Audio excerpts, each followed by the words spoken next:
Shalom jemaat Tuhan, sebentar lagi kita akan mendengarkan pendalaman Alkitab yang akan disampaikan oleh Bapak Pendeta Henok Edi. Selamat menyaksikan. Shalom, puji Tuhan Bapak Ibu Saudaraku yang saya kasihi. Kembali kita belajar firman Tuhan. Kalau berapa saat yang lalu kita sudah belajar kaitan erat dengan keselamatan, hubungan dengan Tuhan dalam aspek keselamatan, dan sekarang kita masuk ke bagian yang penting, yaitu bagaimana membangun hubungan kita dengan Tuhan.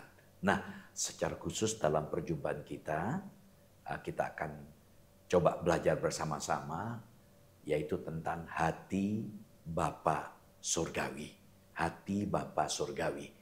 Ya, kalau kita dapat memahami hati Bapa Surgawi, mengenal, maka pasti dimungkinkan kita akan memiliki gairah untuk membangun hubungan yang lebih lekat, rekat, intim, sehingga kita mengenal lebih dalam lagi. Nah, mari kita berdoa. Bapa kami dalam sorga, sungguh kami bersyukur buat waktu yang sudah Kau berikan pada kami untuk kembali kami belajar firman-Mu.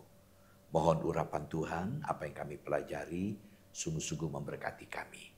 Pakai hamba-Mu yang terbatas dan lemah ini, biarlah Kau pakai boleh menjadi alat-Mu. Dalam nama-Mu Tuhan Yesus kami berdoa. Haleluya. Amin. Puji Tuhan. Saudaraku yang saya kasih, apakah rahasia pertumbuhan gereja? Begitu banyak orang atau para pemimpin gereja mendambakan gerakan ini bisa muncul dalam gerejanya, yaitu pertumbuhan gereja. Nah, pertanyaan, apakah rahasianya? Ya, jawabannya sangat simpel. Gereja itu akan bertumbuh jika ada atau terjadi kebangunan rohani. Tanpa adanya kebangunan rohani, maka kita tidak akan mampu, meskipun dalam leadership, bahkan manajemen pengelolaan gereja begitu baik, kepemimpinannya begitu baik, SDM-nya luar biasa terlatih dan lain sebagainya. Tidak menjamin tanpa adanya hal yang sangat prinsip. Nah, apa itu? Saudaraku, kebangunan rohani akan terjadi bila kita mau melakukan hal yang paling utama, yang paling penting. Nah, apakah hal yang paling utama itu? Hal yang paling utama itu adalah yang paling disenangi, paling disukai oleh Allah. Alkitab menekankan, utamakanlah hal yang utama. Dalam 1 Korintus, utamakan hal yang utama. Mungkin kita berkata pertumbuhan gereja itu dimungkinkan kalau ada kebenaran rohani. Sehingga bagaimana kebenaran rohani itu terjadi? Mungkin kita merasa yang utama itu adalah iman, keyakinan kita. Ya, iman itu penting. Tetapi tanpa yang satu ini tidak ada iman. Apa itu? Ada yang berkata kudus. Ya, hidup kudus itu penting. Tapi tanpa yang satu ini maka tidak ada kudus. Ada yang berkata di samping iman, kudus, taat. Ya, taat itu penting.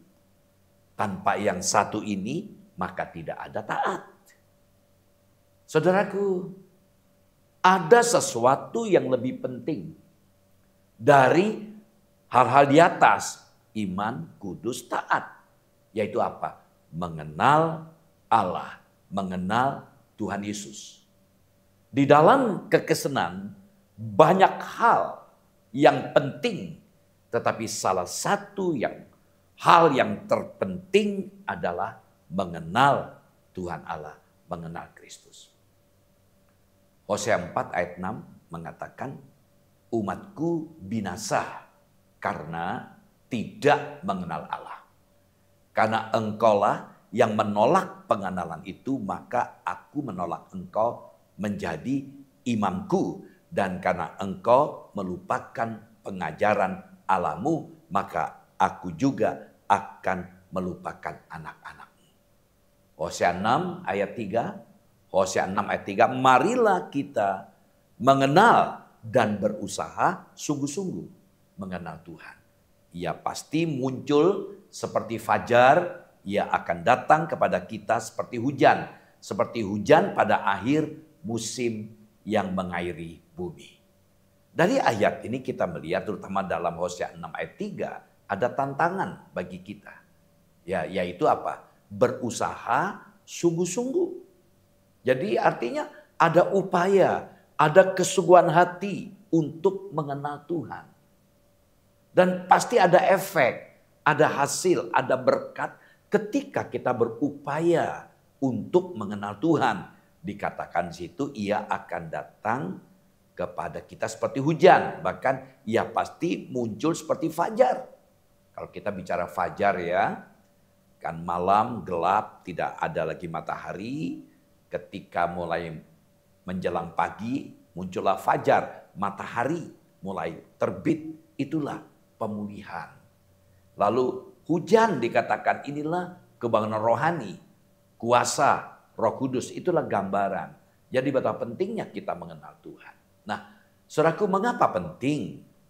Pengenalan akan Tuhan Allah membuat kita mengasihi Allah lebih dalam. Sehingga kita dapat bertumbuh dan menjadi kuat. Jadi kebangunan rohani akan terjadi bila kita mau melakukan hal yang paling utama tadi. Yang paling utama itu adalah yang paling disenangi.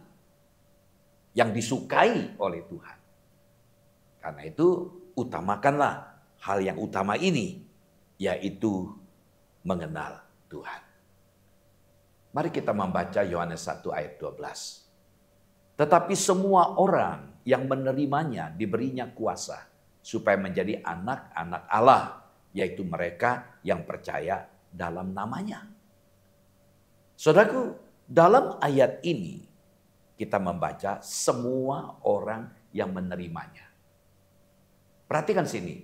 Dalam ayat ini percaya dalam namanya itu dikatakan dalam perasaan yang terakhir ya, yaitu mereka yang percaya dalam namanya. Percaya dalam namanya itu disamakan, diidentikan dengan apa? Menerimanya. Semua orang yang menerimanya.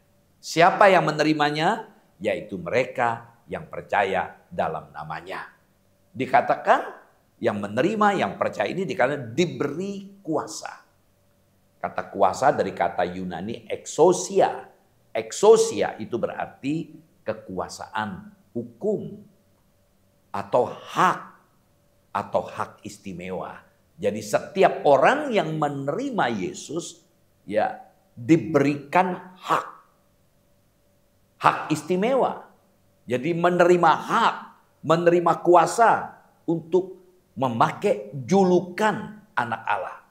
Sesuai dengan posisi baru yang dianugerahkan, yang diberikan oleh Allah kepada saudara dan saya yang percaya pada Yesus. Jadi firman Tuhan mengatakan bahwa barang siapa menerima Kristus sebagai Tuhan dan Juru Selamat, maka mereka menjadi anak-anak Allah, diberikan hak julukan sebagai anak Allah. Luar biasa. Nah, dengan demikian Allah dapat memanggil kita, saudara dan saya, sebagai anak. Dan kita dapat memanggil Allah sebagai Bapa. Pertanyaannya, bagaimana kita dapat mengenal Allah itu sebagai Bapa? Jelas dalam hal ini Bapa surgawi. Nah, bagaimana kita dapat mengenal Allah itu sebagai Bapa surgawi? Ada 3. Pertama, Yesus membawa kita mengenal Bapa surgawi. Yang kedua, iblis merusak pengenalan akan Bapa surgawi. Yang ketiga, pengampunan memulihkan gambar tentang Bapa surgawi. Mari kita belajar yang pertama. Yesus membawa kita mengenal Bapa surgawi. Yohanes 14 ayat 6 dan 7. Yohanes 14 ayat 6 dan 7. Kata Yesus kepadanya, akulah jalan dan kebenaran dan hidup. Tidak ada seorang pun yang datang kepada Bapa kalau tidak melalui aku. Sekiranya kamu mengenal aku, pasti kamu juga mengenal Bapakku. Sekarang ini kamu mengenal dia dan kamu telah melihat dia. Amin. Rupanya mereka, murid-murid, belum benar-benar mengenal Yesus. Bisa kita lihat Yohanes 14 ayat 7 dan 9. Padahal Tuhan Yesus sudah mengajarkan semuanya itu. Itu diungkapkan dalam Yohanes pasal 3 ayat 14 sampai 16. Maka Yesus menegaskan bahwa dirinya adalah jalan, kebenaran, dan hidup. Yesus bukanlah salah satu jalan, melainkan satu-satunya jalan menuju kepada Bapa. Itulah sebabnya siapa yang mengenal Yesus berarti mengenal Bapa. Dan siapa yang telah melihat Yesus berarti telah melihat Bapa. Bisa dibandingkan Yohanes 1 ayat 18 di mana Yesus menyatakan Allah. Ya karena Yesus dalam Bapa dan Bapa di dalam Yesus. Puji Tuhan. Jika masih sulit juga untuk memahami dan percaya, maka mereka semestinya seharusnya mengingat karya-karya Yesus yang ajaib. Itu diungkapkan dalam ayat 11. Yang merupakan kesaksian bahwa Yesus itu adalah anak Allah. Bukan hanya itu, orang-orang yang percaya kepada dia pun malah akan melakukan pekerjaan yang lebih besar yang Yesus lakukan. Itu diungkapkan Yohanes 14 ayat 12. Namun bukan berarti Yesus menyuruh murid-muridnya untuk menjadi hanya pembuat mujizat. Ia hanya sedang menginginkan mereka mempercayai perkataannya karena merupakan perkataan Bapa juga. Jadi kebenaran tentang jaminan kekal tersebut lebih jelas dalam jawaban Yesus kepada Thomas. Ungkapan akulah jalan, kebenaran dan hidup. Akulah di sini ungkapan akulah menggemakan kembali ungkapan-ungkapan yang sama dalam Injil Yohanes yang menegaskan kesetaraan Yesus dengan Yahweh dalam perjanjian lama. Kalau kita melihat dalam Injil Yohanes, akulah, aku terang dunia, akulah pintu, akulah domba, akulah kebangkitan dan hidup ya. Nah, saudara yang kasih, karena itulah Yesus dapat mengklaim bahwa dirinya sendirilah adalah jalan, kebenaran, dan hidup. Karena dia adalah Allah. Akibatnya dia dan hubungan dengannya menentukan apakah orang yang mengenal Bapa akan sampai ke rumah Bapa kelak atau tidak. Dikatakan tadi, sekiranya kamu mengenal aku, pasti kamu juga mengenal Bapakku. Yohanes 14 ayat 7. Sang Bapa telah berkemah. Artinya tinggal di dalam Yesus. Sehingga siapa mengenal dia, mengenal Bapa. Firman Bapa ada di dalamnya. Dan itulah yang disampaikan kepada mereka. Nah kita lihat gambar ini. Ya dikatakan akulah jalan. Yesus adalah jalan. Jadi satu-satunya jalan untuk datang kepada Bapa. Tujuan kita kan Bapa. Tujuan kita adalah sorga. Di mana Bapa sebagai raja atas segala raja. Kita bisa datang kepada Bapa. Kita bisa menuju ke surga lewat Yesus. Yesus adalah jalan. Kita akan fokus kepada gambar ini. Nah, banyak orang stop. Artinya berhenti kepada Kristus. Artinya cukup terima Yesus Kristus itu sebagai Tuhan dan juru selamat secara pribadi. Tetapi tidak mengenal Bapa. Hanya percaya memang Yesus Tuhan, tapi tidak mengenal Bapa.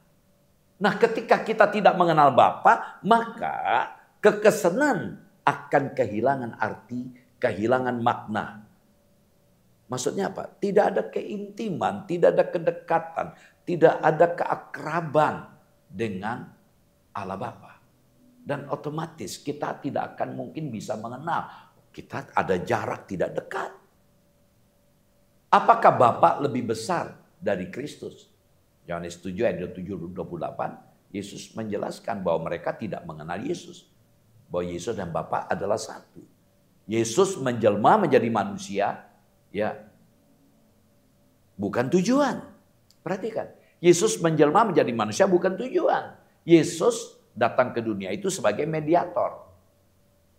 Ya, yang membawa kita kepada Bapa, sehingga dia harus mati di salib untuk menggantikan saudara dan saya menjadi substitusi pengganti dosa kita. Jadi orang yang tidak kenal Bapa, maka tidak kenal Allah. Nah, saudaraku, jadi orang yang tidak kenal Bapa maka tidak kenal Allah. Kita berdoa kepada siapa? Dalam doa kita ya, kita berdoa kepada siapa? Kepada Bapa. Bapa kami di sorga. Bapa mencari penyembah benar. Yesus berkata pada wanita Samaria di sumur Yakub, Bapa mencari penyembah yang benar, yang menyembah dalam roh dan kebenaran. Bapa mencari penyembah benar. Sasaran Kristen itu adalah apa? Menjadi seperti Bapa. Yesus mengajar dalam Matius 5:48. Sempurna seperti Bapa. Orang yang tidak mengenal Bapa pasti ada masalah, pasti ada problem dengan dirinya. Nah, dikatakan tadi dalam gambar tadi, Yesus adalah jalan. Dialah jalan kepada Bapa.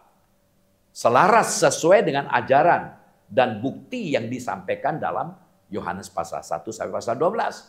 Dia adalah juru selamat satu-satunya. Dia tidak hanya menyatakan jalan pada keselamatan, dia sendiri adalah jalan itu. Lalu kemudian dikatakan tadi, dialah kebenaran. Yohanes 14 ayat 6. Dialah kebenaran. Untuk mengikuti jalan pada keselamatan tersebut kita percaya dia. Karena dialah kebenaran, tidak ada kebohongan. Kita tidak hanya percaya bahwa pernyataan-pernyataannya benar. Kita percaya pada Yesus. Kemudian dikatakan Yohanes 14 ayat 6. Dialah hidup. Dia tidak hanya menyediakan hidup. Dia adalah hidup yang sesungguhnya. Apa yang dulu kita ketahui sebagai hidup sebelum kita mengenal dia tidak berarti. Dialah sumber kehidupan. Sebagai kelanjutan dari pernyataan yang mengejutkan yaitu akulah jalan. Tuhan Yesus menegur murid-muridnya karena mereka belum mengenal dia sebagaimana seharusnya. Sehingga mereka bingung mengenai tujuannya yaitu Allah Bapa sendiri. Namun setelah teguran itu ada penghiburan yang besar bahwa mereka yang sudah sekian lama bersekutu dengan Yesus sungguh-sungguh mengenal Allah Bapa. Penghiburan ini sesuai dengan Yohanes 1 ayat 18 yang berkata, tidak seorang pun yang pernah melihat Allah, tapi anak tunggal Allah yang ada di pangkuan Bapa, dialah yang menyatakannya. Nah, dalam ayat ini saudaraku ada pernyataan yang lebih mengejutkan bahwa mereka telah melihat Allah, suatu konsep yang luar biasa baik di kalangan orang Yahudi maupun di kalangan orang Yunani. Dikatakan tadi, kamu seharusnya juga mengenal Bapakku. Yohanes 14 ayat 7. Kamu seharusnya juga mengenal Bapakku. Karena pengetahuan tentang Bapa dan tentang Kristus berjalan bersama. Siapa yang melihat yang satu juga melihat yang lain. Siapa yang percaya pada yang satu maka percaya juga pada yang lain. Dan pengetahuan tentang keduanya itu adalah perlu untuk hidup yang kekal. Dan seiring seseorang meningkat dalam pengetahuan tentang yang satu, begitu juga dengan yang lain.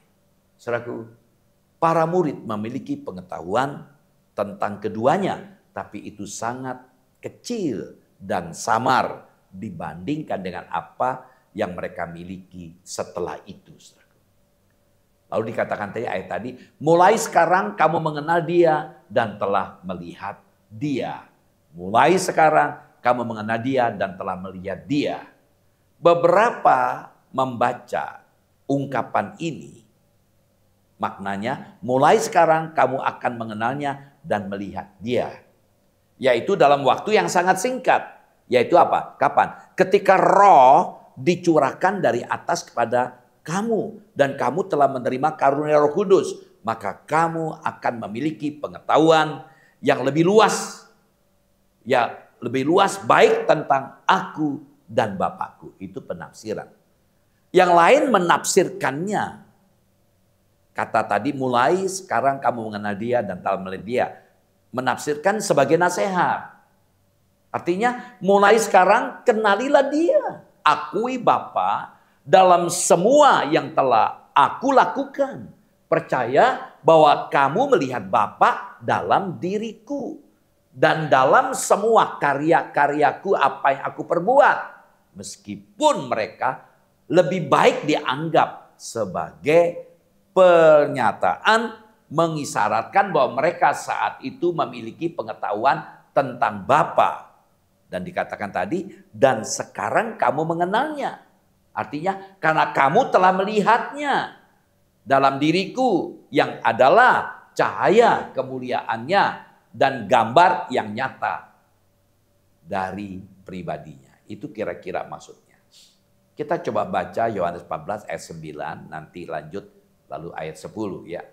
Yohanes 14 ayat 9, kata Yesus kepadanya, telah sekian lama aku bersama-sama kamu, Filipus, namun engkau tidak mengenal aku. Barang siapa telah melihat aku, ia telah melihat Bapa. Bagaimana engkau berkata, tunjukkanlah Bapa itu kepada kami. Jadi Filipus salah satu yang belum mengenal. Tunjukkan Bapa kepada aku, kepada kami semuanya. Yesus itu adalah gambar Allah. Ibrani 1 ayat 3 dikatakan ia adalah cahaya kemuliaan Allah dan gambar wujud Allah dan menopang segala yang ada dengan firman-Nya yang penuh kekuasaan. Yohanes 14 ayat 10. Yohanes 14 ayat 10. Tidak percayakah engkau bahwa aku di dalam Bapa dan Bapa di dalam aku? Apa yang aku katakan kepadamu tidak aku katakan dari diriku sendiri, tetapi Bapa yang diam di dalam aku, dialah yang melakukan pekerjaannya. Nah, sebagai contoh, anak yang terhilang, ya, wanita Samaria, wanita pelacur, Petrus yang menyangkal, ya, itu di mana kita melihat mereka semuanya luar biasa. Setelah mereka berubah, betul-betul mereka mengenal ada gairah untuk memberikan hidup kepada Tuhan. Yesus adalah Bapa yang baik yang sudah memperlakukan wanita Samaria, ya, termasuk juga ya gambaran anak yang terhilang, ya, termasuk Petrus yang sudah menyangkal diterima. Itulah Bapa. Kita punya Bapa di dalam Yesus. Ya, Petrus yang gagal menyangkal 3 kali, Yesus datang kepada Petrus dan dia berkata apa? Apakah engkau mengasihi aku? Ungkapan itu bukan untuk menghina, melecehkan. Untuk tujuannya untuk memberikan kesempatan yang kedua. Untuk Petrus kembali bangkit. Itulah hati Bapa. Kita punya Bapa dalam Yesus. Sudah mengalami perjumpaan dengan Yesus, berarti kita sudah berjumpa dengan Bapa. Dalam doa, ya Bapa kami, dalam Matius pasal 6 ayat 19, ketika kita berdoa dalam doa Bapa kami, karena itu berdoalah. Matius 6 ayat 9, berdoa demikian, Bapa kami yang di sorga, dikuduskanlah namamu. Bapa kami di sorga. Luar biasa. Bapa yang jauh di sana, yang transenden, tapi imanen. Kita panggil dia sebagai Bapa. Saking dekatnya, kedekatan kita dengan Allah. Bapa kami di sorga. Puji Tuhan. Matius 3 ayat 17. Matius 3 ayat 17. Lalu terdengarlah suara dari sorga yang mengatakan, inilah anakku yang kukasihi, kepadanyalah aku berkenan. Figur Bapa yang baru. Ya, luar biasa. Identitas sejati, inilah anakku. Rasa aman. Dikatakan yang kukasihi. Perhatikan. Ya. Jadi setelah Yesus dibaptis, Bapa berkata, inilah anakku yang kukasihi, kepadanyalah aku berkenan. Figur Bapa yang baru, identitas sejati, inilah anakku. Ada rasa aman, dikata yang kukasihi, tujuan hidup, kepadanya aku berkenan. Inilah yang kita rindukan, Tuhan suka dengan kita. Nah, puji Tuhan, ketika kita bicara Bapa, itu dimulai dari kekekalan, Bapa. Ya, ada Tuhan yang Maha Kuasa, yang adalah seorang Bapa yang mengasihi saudara dan saya, Bapa. Ya, dalam bahasa Greek yaitu kata pater, ya. Ya, itu istilah paternal, patrial, keluarga, bapak itu keluarga, ya. Tanpa pewahyuan dan pengalaman dengan Allah sebagai bapa, maka relasi kita, hubungan kita dengan Tuhan hanya akan menjadi dangkal dan jauh. Betapa pentingnya kita memiliki pemahaman ini, ya. Dialah Yesus yang membawa kita kepada Bapa. Dialah jalan, kebenaran dan hidup. Puji Tuhan.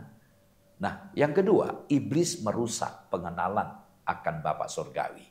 Mari kita baca Maleakhi 4 ayat 5. Sesungguhnya aku akan mengutus Nabi Elia kepadamu menjelang datangnya hari Tuhan yang besar dan dahsyat itu. Maka ia akan membuat hati bapak-bapak berbalik kepada anak-anaknya dan hati anak-anak kepada bapak-bapaknya, supaya jangan aku datang memukul bumi sehingga musnah. Ya, kita melihat sini. Nabi Maleakhi dalam kitabnya menubuatkan bahwa Elia akan datang dan melayani sebelum hari Tuhan tiba. Hari Tuhan ini gambaran dikata sebelum bumi dimusnahkan tadi. Perjanjian baru mengungkapkan bahwa nubuat ini, apa yang disampaikan oleh Maleakhi itu mengacu kepada Yohanes Pembaptis. Bisa kita lihat dalam Matius 11 ayat 7, 14 sampai 14. Matius 11 ayat 7 sampai 14, Lukas 1 ayat 17. Yang dalam roh dan kuasa Elia. Jadi apa yang disampaikan oleh Elia tadi, itu bicara tentang Yohanes Pembaptis. Begitu pula ketika Tuhan mengutus Elia sebagai yang akan menyerukan pertobatan. Inilah gelombang pembaruan dari Allah dalam rencana Allah untuk manusia. Nah, dalam perjanjian baru, Yohanes Pembaptis itu diakui sebagai Elia yang menegur yang salah dengan penuh kuasa dan keberanian. Kita lihat ya. Setelah transisi 400 tahun sunyi, Tuhan tidak berbicara, tidak ada nabi. Muncullah nabi perjanjian baru, Yohanes Pembaptis yang membuka jalan untuk pelayanan Yesus. Dia khotbah begitu kencang keras. Bertobatlah, bertobatlah, bertobatlah. Sebab kerajaan Allah sudah dekat. Jadi begitu lantang, itulah roh Elia. Pelayanan masa depan dari nabi yang akan datang dilukiskan sebagai membereskan hubungan keluarga dengan Allah dan sesama anggotanya. Bapak berbalik pada anak, anak berbalik kepada Bapak. Apa artinya dari ayat yang kita baca tadi, Maleakhi pasal 4 ayat 5 sampai 6? Maknanya tidak lain adalah apa? Karena salah satu pelayanan yang dimunculkan Tuhan pada akhir zaman itu adalah pelayanan pembapaan untuk memulihkan hubungan antara ayah dan anak. Hal tersebut dinubuatkan dalam ayat yang kita baca tadi, Maleakhi 4 ayat 5 dan 6. Dunia kehilangan figur bapa yang benar-benar melaksanakan tugas dan tanggung jawabnya. Begitu kita lihat banyak tokoh-tokoh dunia, begitu kejam karena figur bapa hilang. Iblis bertujuan merusak gambar bapa dunia agar sulit mengenal Bapa surgawi. Kalau kita sebagai anak memiliki gambar buruk tentang Bapa kita, maka kita juga punya konsep yang salah tentang Bapa kita di sorga. Pemulihan dimulai dari pemulihan hubungan anak dengan Bapa. Ya, sebenarnya kalau kita melihat apa yang dinubuatkan oleh Elia, bukan berhenti sebatas Yohanes Pembaptis, tapi untuk kita juga. Nama Elia bukanlah Elia, tapi orang yang memiliki roh dan kuasa yang sama dengan Elia. Jadi Anda dan saya diberikan kepercayaan itu. Hari-hari terakhir Allah akan mengutus Nabi Elia. Kata Elia, Eli itu Bapa. Dan Yahweh itu Tuhan. Tuhan membangkitkan pelayanan hati Bapa lewat kita-kita semuanya. Puji Tuhan. Mengapa hati Bapa? Sumber. Jadi kalau hati Bapa itu tidak ada, maka semua menjadi rusak. Ya. Mengapa hati Bapa? Pemimpin harus betul-betul berfungsi. Ketika bapak-bapak jasmani tidak berfungsi, susah. Allah ingin sebagai pemimpin kita berfungsi di hadapan Allah sama. Ya, tapi beda fungsi, tapi intinya Allah ingin kita berfungsi. Bukan seperti Allah, ya. Bagaimana Allah ingin menjadikan kita alatnya. Mengapa hati Bapa bisa jatuh dalam dosa? Ya, karena apa? Kalau kita tidak punya hati Bapa, maka kita bisa jatuh dalam dosa. Karena itu Elia bernubuat, Yohanes Pembaptis mengatakan supaya hati Bapa itu ada. Anak berbalik pada Bapa, bahkan Bapa berbalik pada anak. Artinya ada pemulihan. Puji Tuhan. Jadi sebenarnya Allah ingin lewat Bapa jasmani, dalam hal ini keluarga, setiap anak di dunia boleh mengenal Bapa. Ya, mengenal Bapa surgawi, tapi iblis merusaknya lewat figur-figur Bapa jasmani yang otoriter ataupun figur Bapa yang lemah.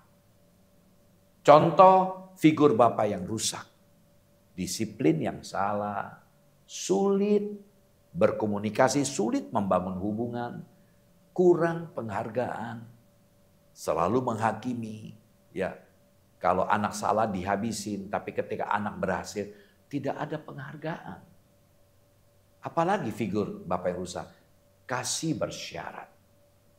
Ya, jadi kasihnya ya tidak sungguh-sungguh seperti sebagaimana Allah mengajar, kasih yang rela berkorban, kasih yang penuh perhatian, bersyarat. Nah, bagaimana kita melihat ini, gambar ini menarik. Ya, kita bisa bercermin ya melihat tentang Bapa dari cerminan Bapa kita jasmani. Bayangkan kalau kita punya gambar tentang Bapa kita secara jasmani jelek, maka kita punya gambaran tentang Bapa di surga juga menjadi jelek. Karena kita punya pemahaman ketika bicara Bapa, maka kita ingat Bapa kita secara jasmani. Maka sulit kita mengenal Tuhan. Nah, lewat gambar ini kita akan belajar fakta pada umumnya mengenal Allah sebagai Bapa lebih sulit daripada mengenal pribadi Allah anak yaitu Yesus atau mengenal Allah Roh Kudus, sulit. Mengenal Yesus lebih mudah, mengenal Roh Kudus lebih mudah. Mengenal Bapa minta ampun karena kita punya gangguan, iblis menggunakan itu menghalangi kita. Itu loh Bapamu kayak begitu. Sehingga kita punya gambar tentang Bapa surga. Mirip-mirip seperti itu juga. Nah, penyebabnya apa? Karakter Allah menjadi bias. Jadi ketika kita tidak mengenal Allah sebagai Bapa, ya, maka karakter Allah itu menjadi bias. Karena ajaran Bapa jasmani, rohani yang salah. Ini penyebabnya. Ya. Jadi kenapa kita sulit mengenal Bapa? Karena karakter Allah itu menjadi bias. Menjadi bias kenapa? Karena ajaran Bapa, didikan Bapa jasmani, bahkan juga Bapa rohani kita, pembimbing rohani kita yang salah terhadap kita. Dan juga karakter atau teladan Bapa jasmani yang buruk. Orang tua kita tidak menjadi contoh. Pembiasan gambar bapak-bapak jasmani oleh iblis. Ingat, target iblis itu merusak gambar bapak-bapak jasmani. Sehingga anak-anak Tuhan tidak dapat mengenal Bapa surgawi dengan baik. Karena yang dilihat contoh bapaknya sendiri. Nah, ini menggambarkan tentang bagaimana sikap Allah dalam mendidik anaknya. Memakai analogi seorang ayah yang mendidik anak yang baik, ya dididik sehingga menjadi anak yang gampang diajar begitu. Nah, jadi kita baca ayat ini, Ibrani 12 ayat 7 dan 8, jika kamu harus menanggung ganjaran, Allah memperlakukan kamu seperti anak. Di manakah terdapat anak yang tidak dihajar oleh ayahnya. Tapi jikalau kamu bebas dari ganjaran yang harus diderita setiap orang, maka kamu bukanlah anak, tapi anak-anak gampang. Jadi kita di sini dua gambar ini menjadi contoh. Bapak yang gampang mendidik anak seenaknya sendiri. Tidak serius mungkin begitu ya. Tapi ada bapak yang otoriter. Nah, bapak yang otoriter ini lebih cenderung menuntut. dan memaksa anak-anak untuk melakukan apa yang dia inginkan. Namun rendah, tanggapan rendah, respon dukungan dan penghargaan. Mengekang anak dan tidak membiarkan mereka memiliki ruang geraknya sendiri. Ketika anak bicara, kamu berhenti. Bapak lagi ngomong. Jadi anak ditekan sedemikian rupa. Nah, kita lihat 7 gambar Bapak yang rusak. Saya tidak dapat dengan detail, paling tidak kita bisa memikirkan ini. 7 gambar Bapak yang rusak. Pertama, otoritas. Kita tahu orang tua kita punya kuasa, otoritas. Nah, tapi menyalahgunakan otoritas, akibatnya anak itu berontak. Maka tidak heran baik dia di gereja, di sekolah, di pergaulan, dia akan selalu berontak. Kenapa? Karena orang tuanya menyalahgunakan atau tidak mengajar, mendidik anak dengan tepat, lebih cenderung otoriter. Ya. Yang kedua, kepercayaan. Ya, akibatnya tidak percaya firman. Misalnya, nah, kita besok pergi ke sini. Anak-anak sudah siap-siap, besoknya sudah siap-siap, lalu kita batal. Seringkali kan kita diperhadapkan ya. Ya kadang-kadang kita sebagai orang tua, kadang memang berjanji untuk anak, tapi tiba-tiba ada hal yang penting harus kita atasi. Nah anak kecewa, karena itu kita pandai-pandailah mendidik anak kita. Ya. Nah kalau kita terus pembiaran seperti itu, berjanji tapi tidak ditepati, ya lama-lama anak tidak percaya. Demikian juga kepada Tuhan. Ya sulit, lihat bapaknya begitu kok. Penghargaan, akibatnya anak itu minder. Salah ditekan, di-punishment, dihukum. Tapi ketika anak dapat nilai yang bagus misalnya, waktu nilai jelek merah marah. Kamu kalau enggak usah sekolah gitu. Anaknya diancam berjuang betul-betul, dapat nilai yang baik. Pak, rapotku bagus. Taruh sana. Enggak bilang dipeluk anaknya, terima kasih kamu hebat. Enggak. Anak itu jadi minder. Lalu apalagi yang keempat, disiplin yang benar. Ya, akibatnya terluka, sakit hati. Anak didisiplin dengan cara-cara yang begitu kejam. Lalu komunikasi, akibatnya sulit berdoa. Tidak ada komunikasi yang baik antara orang tua dengan anak. Maka untuk berdoa pun sulit. Kasih tak bersyarat, akibatnya takut tertolak. Ya, takut tertolak. Jadi ada apa-apa, nggak berani ambil keputusan. Lalu juga pengertian isi hati, akibatnya tidak aman. Ini gambar Bapak yang rusak. Ya. Nah, Bapak yang tegas tapi kurang lemah lembut akan menghasilkan anak-anak yang pemberontak. Ini penjelasan yang tadi. Bapak yang kurang tegas tapi lemah lembut akan menghasilkan anak-anak yang manja. Ya, Bapak yang kurang tegas dan kurang lemah lembut maka akan menghasilkan anak-anak gampang, anak-anak yang tidak dihargai. Bapak yang tidak hadir di rumah, Bapak yang tidak pernah memuji, Bapak yang tidak memberikan waktu, Bapak yang bertindak kejam kepada ibu, wah itu mengganggu anak. Bapak yang otoriter, Bapak yang kejam dan sadis terhadap anak, Bapak yang lemah dan pelin-pelan, mempengaruhi. Ya Bapak yang mengasihi dengan syarat, aku mau begini kalau kamu begini. Ya Bapak yang tidak bertanggung jawab, tidak ada perhatian. Bapak yang selalu menyalahkan, Bapak yang pilih kasih, Bapak yang selingkuh, Bapak yang terlalu memanjakan, Bapak yang terlalu melindungi, Bapak yang terlalu menuntut akan memberikan pengaruh pada anak-anak. Sehingga figur Bapak menjadi hilang. Apa yang terjadi dengan anak-anak yang kehilangan figur dan gambar Bapak yang baik? Anak akan mengalami luka batin. Hatinya luka, pendendam, tawar hati, putus asa, durhaka, kepahitan, pemberontak. Mengapa kepada orang tua dalam Efesus 6 ayat 4? Ya, Paulus berkata, jangan bangkitkan amarah anak. Apalagi ya yang terjadi bagi anak yang kehilangan figur, tidak mengenal kebenaran. Ya, anak menjadi manja dan tidak mandiri. Ini penjelasan apa yang saya bahas di awal tadi.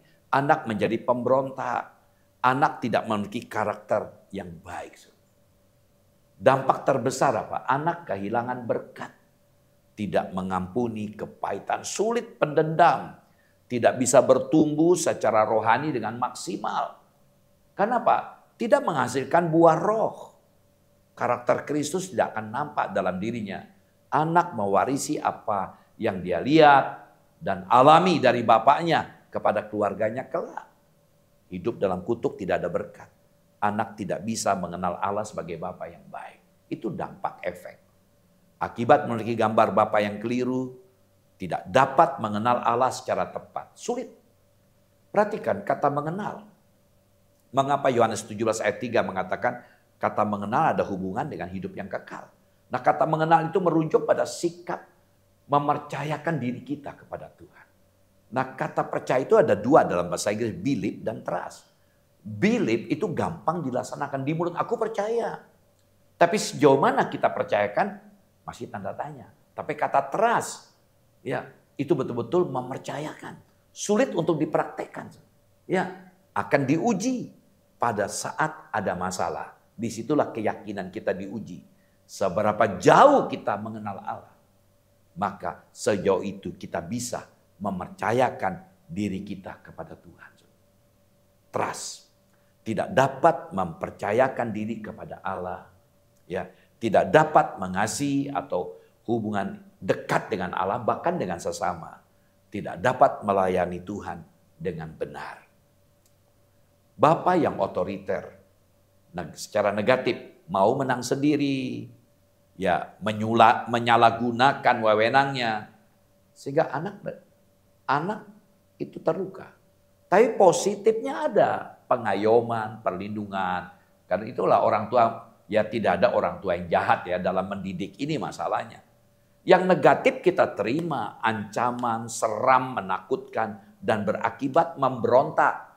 Di sekolah berani dengan gurunya, di kampus berani dengan dosennya, di gereja kritik sana, kritik sini.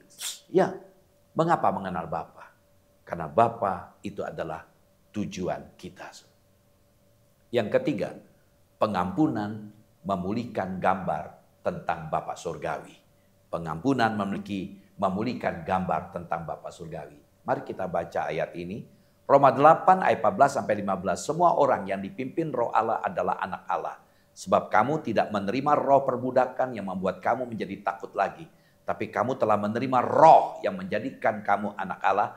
Oleh roh itu kita berseru, ya Aba, ya Bapa. Puji Tuhan. Setiap kita yang lahir baru, itu adalah teknon. Istilah Yunani ya, teknon istilah anak atau child. Dalam bahasa Inggris. Ya, jadi setiap kita yang lahir baru adalah teknon karena kita lahir dari atas. Tapi istilah hoios yang berarti anak yang sudah diangkat secara sah dipakai dalam ayat ini untuk menggambarkan orang percaya, anak-anak Allah yang dipimpin Roh Allah. Nah, kita semua teknon Allah karena kita lahir dari atas. Tetapi hanya orang percaya yang huios, anak Allah yang sudah dewasa dan diangkat secara sah. Jadi kita ini huios itu anaknya yang diadopsi. Nah, dengan sarana apakah kita menjadi anak-anak Allah? Paulus mengatakan bahwa kita telah menerima roh yang menjadikan adopsi kamu anak Allah. Adopsi adalah dari huiotesia. Huiotesia kata menjembuk yang menggabungkan hoios, yaitu anak, dengan tesis, penempatan. Hal ini mengacu kepada orang yang diberi tempat, diberi posisi, diberikan hak istimewa sebagai anak laki-laki. Anak kecil bisa juga, meskipun anak itu bukan milik orang tuanya melalui kelahiran, diadopsi. Jadi Paulus melanjutkan untuk menekankan betapa istimewanya menjadi anak Allah. Sebab dikatakan kamu tidak menerima roh perbudakan yang membuat kamu menjadi takut lagi. Tapi kamu telah menerima roh yang menjadikan kamu anak Allah. Oleh roh itu kita berseru, ya Aba, ya Bapa. Nah, kata lagi dalam ayat ini menunjukkan bahwa di masa lalu mereka telah menjadi budak yang ketakutan oleh karena dosa. Dan karena mereka tidak melaksanakan hukum Allah dengan sempurna. Roh tidak sebagai membawa mereka kembali kepada sistem hukum atau perbuatan di masa rasa takut berkuasa. Sebaliknya, mereka akan terus berada di bawah sistem kasih karunia. Inilah iman. Jadi betapa pentingnya pemulihan hati Bapa terhadap Bapa di bumi, Bapa jasmani kita harus kita belajar mengampuni, menerima Bapa kita sebagai bagian dari hidup kita. Ya, pemulihan hati Bapa adalah jalan masuk kepada pengenalan hati Bapa di sorga. Jadi tanpa ada pemulihan hati Bapa, maka sulit bagi kita untuk dekat, kenal dengan Bapa di sorga. Nah, Bapa di sorga, kita lihat ada 3 kebutuhan dasar manusia. Rasa berarti, rasa berharga, rasa aman. Seringkali ketiga ini berarti, berharga, aman itu hilang. Ya, oleh karena Bapa yang di bumi, Bapa di sorga membuat kita berarti, berharga, ya, membuat kita aman. Bapa jasmani di bumi ini membuat kita insecure, ketakutan. Kita gambar ini segala hal yang negatif, emosi, penyakit emosi, kesehatan emosi kita terganggu, takut, cemas segala hal, berontak, sulit percaya, kepahitan, tawar hati, ya itu akan kita alami. Nah, hati Bapa Surgawi ikut merasa sedih ketika anak-anaknya terluka. Untuk itu perlu dipulihkan. Bapa ingin saudara dan saya sembuh, pulih lewat mengampuni kesalahan Bapa jasmani kita. Saya ulang lagi, Roma 8:15. Sebab kamu tidak menerima roh perbudakan yang membuat kamu menjadi takut lagi. Tapi kamu telah menerima roh yang menjadikan kamu anak Allah. Oleh roh itu kita berseru, ya Aba, ya Bapa. Luar biasa. Ketika kita berkata, ya Allah, ya Bapa. Itu tidak biasa bagi orang Yahudi. Orang Yahudi panggil Allah, kita panggil Allah sebagai Bapa. Ada kedekatan, ya, kemesraan, keintiman. Jadi kita bicara tentang pemulihan hati Bapa. Dan Malaki 4 ayat 6, maka ia akan membuat hati bapak-bapak berbalik kepada anak-anaknya. Dan hati anak-anak kepada bapak-bapaknya, supaya jangan aku datang memukul bumi sehingga musnah. Jadi perlu terjadi pemulihan. Terimalah kasih Allah dan lepaskanlah pengampunan. Kita tidak akan mungkin bisa mengampuni orang lain kalau kita belum menerima kasih Allah. Kasih Allah yang kita terima memungkinkan kita bisa lepaskan pengampunan walaupun kita terluka. Ada 2 langkah pemulihan, mengampuni dan melupakan perbuatan bapak jasmani kita. Mungkin kita berkata, aku sulit mengampuni, bapakku sudah meninggal. Kita lepaskan itu walaupun beliau sudah meninggal. Belajar mengampuni, jangan ingat lagi apa yang dilakukan secara negatif oleh bapak jasmani kita. Yang kedua, belajar mengenal sifat-sifat Bapa Surgawi. Melalui apa? Firman Tuhan. Firman Tuhan dan kuasa Roh Kudus. Saya begitu yakin ketika kita belajar firman dan kita melibatkan Allah, maka kuasa Roh Kudus bekerja memampukan kita untuk mengampuni dan melupakan. Yang kedua, pengalaman. Baik ketika kita menjadi anak, ketika kita menjadi bapa, atau menjadi bapa rohani ketika kita melayani. Puji Tuhan. Roma 8 ayat 14, ada 2 ayat sebagai penutup. Roma 8 ayat 14, semua orang yang dipimpin Roh Allah adalah anak Allah. Saudara dan saya adalah anak Allah, karena kita dipimpin oleh Roh Kudus. Yohanes 5 ayat 19, maka Yesus menjawab mereka, katanya, aku berkata kepadamu, sesungguhnya anak tidak dapat mengerjakan sesuatu dari dirinya sendiri, jikalau tidak ia melihat Bapa mengerjakannya. Sebab apa yang dikerjakan Bapa itu juga yang dikerjakan anak. Luar biasa. Ini memberikan sebuah pernyataan menarik. Ya, luar biasa. Karena itu 2 hal ini, taat ya dan akibatnya perlu kita perhatikan. Taat artinya posisi di mana kita akan menerima yang terbaik. Posisi di mana Allah akan memberikan yang terbaik kepada saudara dan saya. Akibatnya ketaatan membuat kita bersukacita. Ketika kita mau melakukan, mengampuni, melupakan, maka sukacita itu menyertai kita. 2 pertanyaan.